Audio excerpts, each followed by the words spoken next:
Everything in life,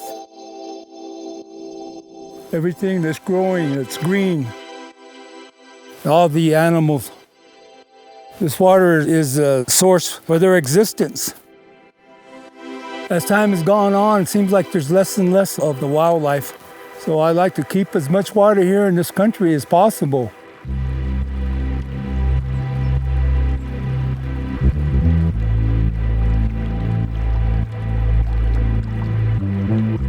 Be thankful for everything that we have, even though, we're a little nervous about the water, about what might could happen to Long Valley, so.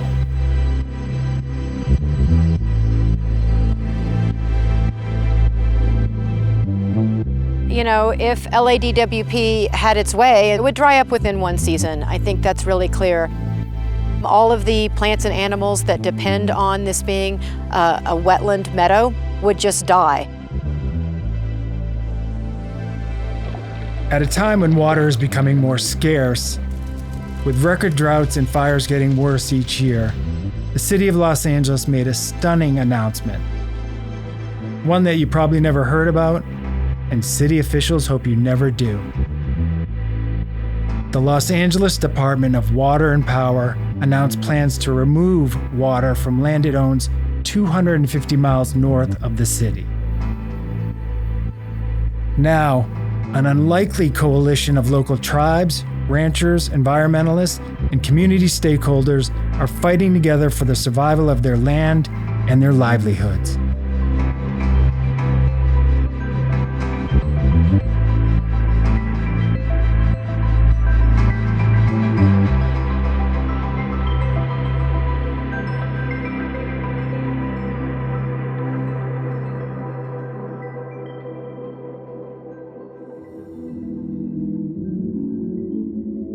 This is Long Valley, California. It's expansive, beautiful, and incredibly unique. Just 5 hours north of Los Angeles, along the scenic stretch of Highway 395, Long Valley sits along the Owens River, sandwiched between the Owens Valley, Mammoth Mountain, and Mono Lake. It's a critical part of the greater Eastern Sierra watershed. In the same way that LA is rich in diversity of people and cultures, Long Valley is a diverse ecosystem ranging from desert sagebrush to lush wetland meadows. It's home to geothermal hot springs, world-class trout fishing, and a host of wildlife including the bi-state sage-grouse, a bird that is as awesome to watch as it is dangerously close to becoming a threatened species.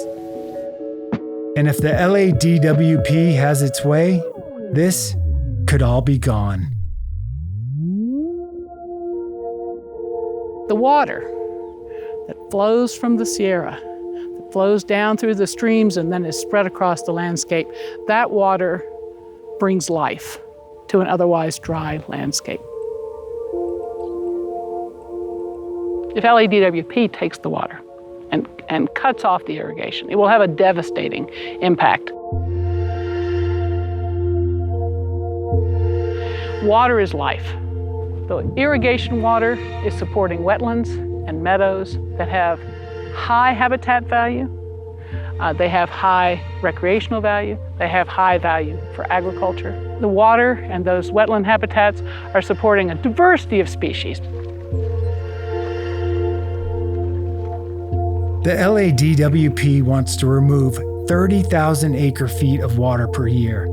This represents just 4% of LA's total annual water sales, but would eliminate almost all of the water necessary to keep Long Valley green.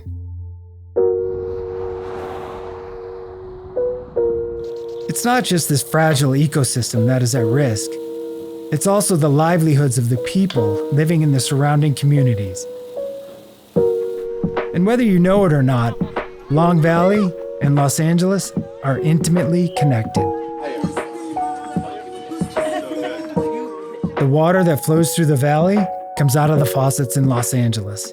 And what makes this possible is the fact that the LADWP owns all the land along the Owens River, which is the primary source of water for Long Valley. And now, At a time when water is scarce and record droughts are getting worse because of climate change, the LADWP has announced its plan to take the remaining water from an already fragile landscape with no benefits to LA ratepayers. It just doesn't make sense. Well, climate change is happening, yes, and it is one reason to change our practices at LADWP. I agree with that part. I don't think it makes a lot of sense to dewater the Long Valley. What makes sense is to change the way we use water in LA in response to climate change. The problem is we have not fully embraced the fact that with climate change, there will be less water available, period. Wherever you're getting it from the eastern side of the Sierra or the western side of the Sierra. So the issue for LADWP is really how it's going to communicate to the water users of the region, of the city, that they have to reduce the amount of water they use. Because you can't rob Peter to pay Paul and expect everything to be okay. The truth is, Los Angeles politicians have been robbing the land and the people of the Eastern Sierra for over 100 years. In the early 1900s, William Mulholland, who helped create the Los Angeles Department of Water and Power, realized the great source of water that sat 200 miles north of the city. Pretending to be ranchers and farmers, they traveled up and down the Eastern Sierra, buying up nearly all of the water rights, and funneled that water down to Southern California through a system of aqueducts. This had a devastating impact on the landscape. It dried up lakes, streams, and creeks. It left local communities and indigenous tribes searching for water. Worst of all, it dried up Owens Lake, creating the single largest source of dust pollution in the United States. It remains one of the greatest environmental disasters in U.S. history and has cost LA ratepayers over $1 billion in dust mitigation. And the crazy part is, LADWP is now positioning itself to make the same mistake again, this time in Long Valley. Hello, my name is Chris Ohag. Kwalitatsi is my Paiute name. I just think that's very important because a lot of people don't think we have things such as our language that still exist here in this modern world. We were marched out of this whole region. Right when the ranchers got to this valley in the 1850s, the military followed them in and we got marched out of here. Ever since our people came back to this valley, we've been displaced from our proper, places that maybe we have been managing. So we've really merged in line with ranching ever since then. For many generations now, Native people have been working with ranchers on their lands as ranch hands and whatnot.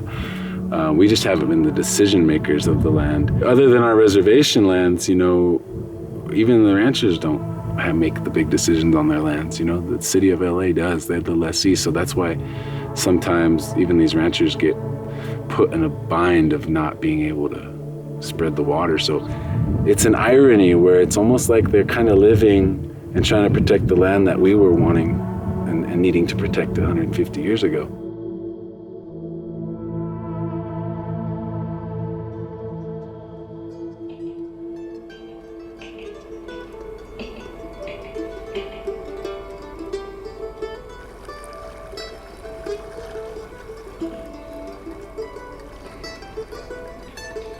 Our cows live a great life secondary to our first job of taking care of the land, because if we didn't do that, I wouldn't be able to call them meadow muffins. They wouldn't have this lush green, verdant landscape to be on every day. Well, the cattle help us with that. It starts with water. We're up here in the early spring to get the vegetation to come.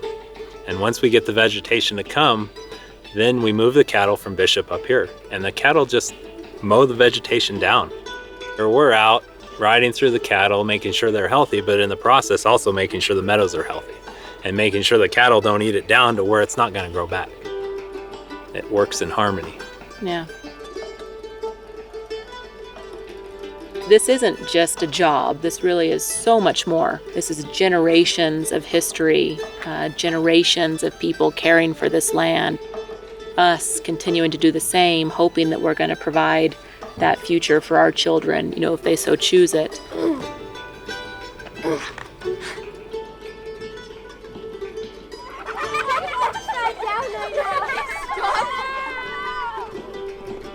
This is serious. This is happening. So never once have I felt or should anybody feel sorry for us. But the involvement really just needs to be, how can we keep this from happening to the land?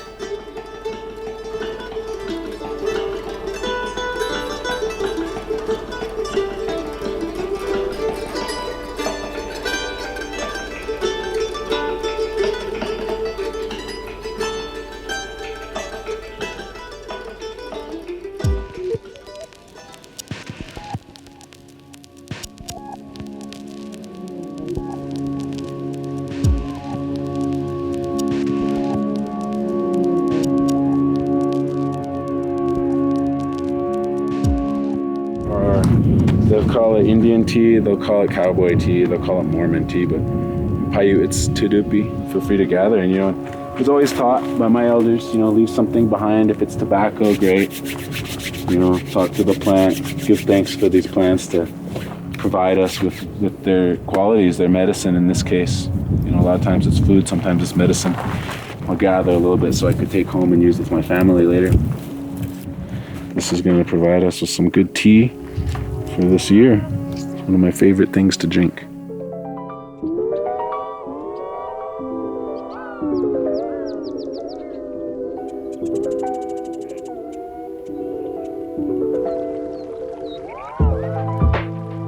The plants in Long Valley not only hold value to the traditions of the indigenous communities, they also are the foundation of a healthy ecosystem.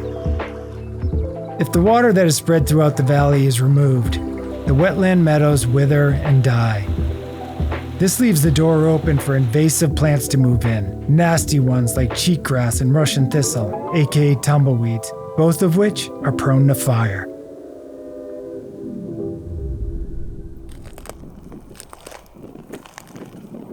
If you step out here and you hear this stuff popping and cracking, that means it's ready. It could burn right now.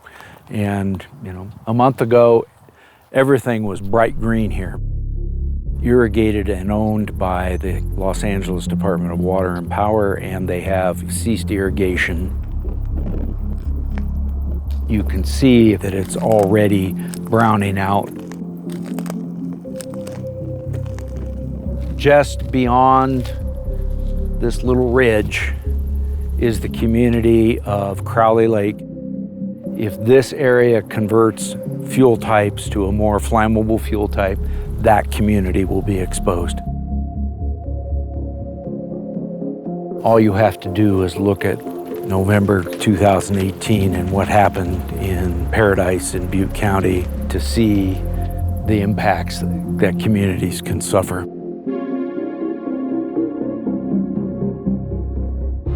It isn't just fire and smoke, it's dust. If it were all browned out, burned off frequently, this area could become emissive in terms of what's referred to as PM10. And if you destroy the root systems, the soil becomes loose and it becomes more prone to wind action. And if the fire is too hot, the soils themselves can start to sterilize because of the heat.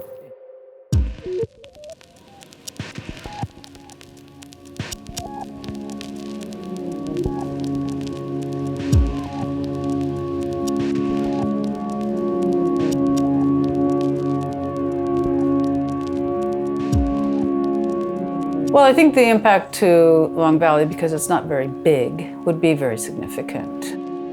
If you remove the amount of water that's used to irrigate the pastures, those pastures will be dry. And so it has a very significant ecological impact on the vegetation, and it also has a very significant impact on people's livelihoods. I meet people from LA up here all the time, and they care about this place greatly. They come here to escape that that city urbanized life that kind of can feel all-consuming sometimes. So this is really like a healing space. Not only the thousands of people that live here, but the millions that come right to this mountain every year, or come up to these lakes and streams every year. There's a lot of people that will be impacted, I believe, by the drying up of this area if that happens.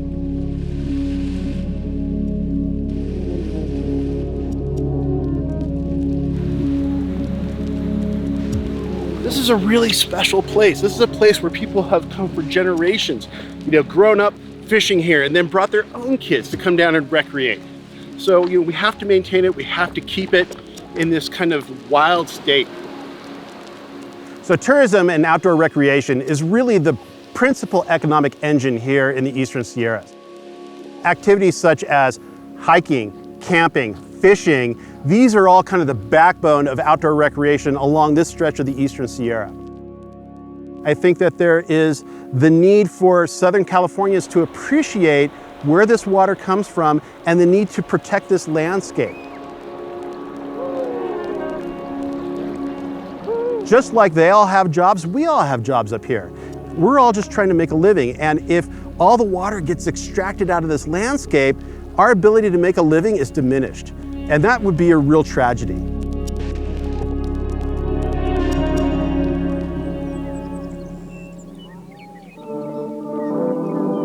Here's what makes this unfolding, yet still avoidable tragedy even more frustrating.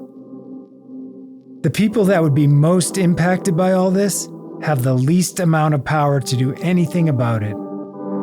All that power rests in the hands of Los Angeles officials, including the LADWP Water Board, LA City Council, and the mayor.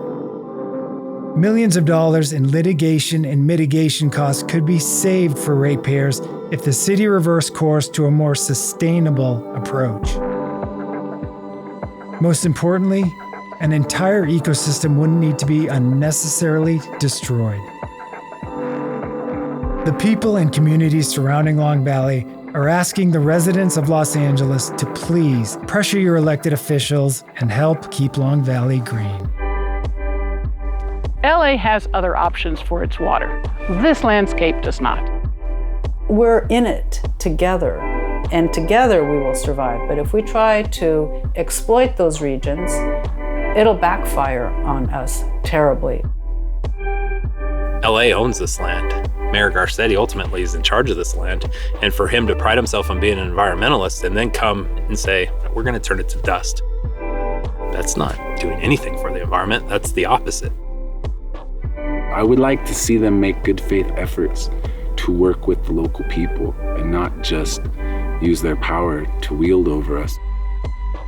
Up here in the Eastern Sierra, we understand that LADWP is trying to supply water to millions of people. But we see water being taken out of this area that's devastating our ecosystems, that is being used for luxury uses.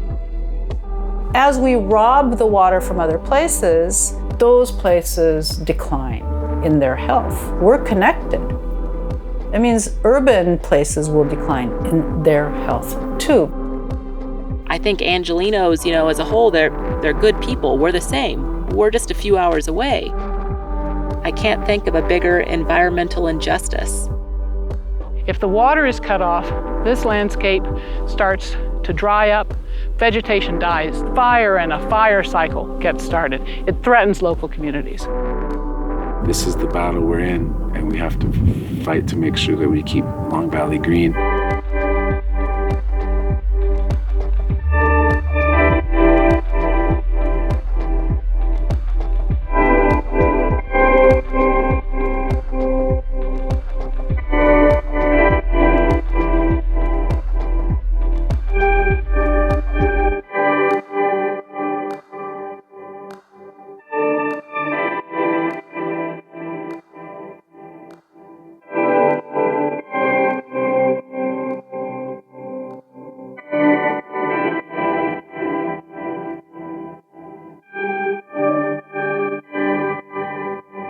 Well, all this is Indian land as far as I'm concerned. And this aspen and rose hips, and there's willow here, narrow leaf willow. Some people call it coyote willow.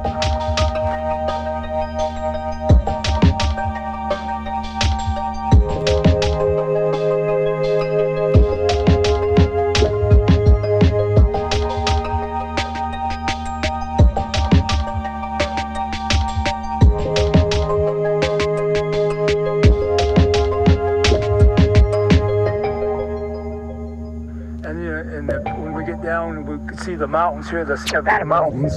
Watersheds coming out of Mammoth area, Mammoth Creek, McGee, Toten Creek, and then Hawk Creek comes out of, and then you got the Owens River coming up, or not too far up north here. So.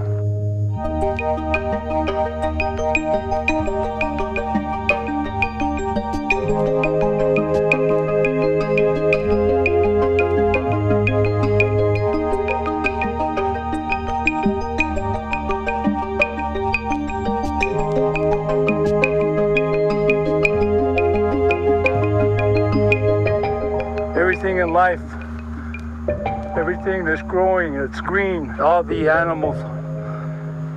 This water is the source for their existence. Nothing exists without this holy water.